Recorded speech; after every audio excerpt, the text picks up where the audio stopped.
పట్టుకుంటున్నాము. ఎందుకంటే తిరిగి తిరిగి అలసిపోయాం మేడం. మాకు ఈ ప్రభుత్వాలు ఖచ్చితంగా న్యాయం చేస్తుందో లేదో తెలియదు. ప్రతి ఒక్కరి దగ్గరికి వెళ్తున్నాం.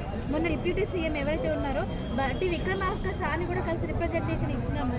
మళ్ళీ ఏదైతే ఉందో చిన్నారెడ్డి సార్ కాళ్ళు ఏమంటారు మా పరిస్థితి ఇది సార్ ఆలోచించండి అని మేమందరం ఏమంటారు వెళ్ళి రిక్వెస్ట్ వెళ్ళి నేను అడిగిన అయినా కూడా ఏమంటారు ప్రభుత్వం మా బాధ అర్థం చేసుకుంటుందన్న వేలోనే మేము వెళ్తున్నాం.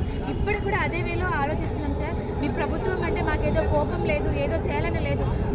మీ ప్రభుత్వాలు మా నిరుద్యోగ సమస్య అర్థం చేసుకుంటే మా జీవితాలు బాగుపడతాయి, మాకు మంచి జీవితాలు వస్తాయన్న వేలోనే మేము ఇంత దూరం వచ్చినాం. అన్నిటికీ మీరు న్యాయం చేస్తారు. గ్రూప్ 2 గ్రూప్ 3 కూడా న్యాయం చేసి డిసెంబర్లో ఎగ్జామ్ కండక్ట్ చేయమనే కదా మేము అడుగుతుంది.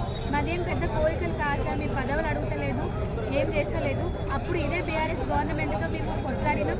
అదే కోపంతో నేను ఎమ్మెల్యేగా కూడా కంటెస్ట్ చేసిన.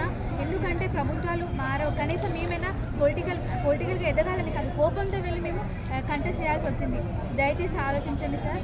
ఎగ్జామ్ ఏదైతే ఉందో గ్రూప్ 2లో పోస్టులు పెంచి మాకు డిసెంబర్లో ఎగ్జామ్ కండక్ట్ చేయమని ప్రతి ఒక్కరిని రిక్వెస్ట్ చేస్తున్నా. బల్మూరి వెంకటన్న ఒక్కటే, నేను ఏం మీడియా వచ్చినా కూడా ఒకటే చెప్తున్నా, మీరు మా కోసం కొట్లాడుతున్నారని తెలుసు, కానీ ఏమంటే మిమ్మల్ని విమర్శిస్తున్నామంటే కేవలం అది కోపంతో తప్ప మిమ్మల్ని ఏదో విమర్శించాలన్న వేగా సార్. ఆలోచించండి, మాకు న్యాయం చేయండి. Right, thank you.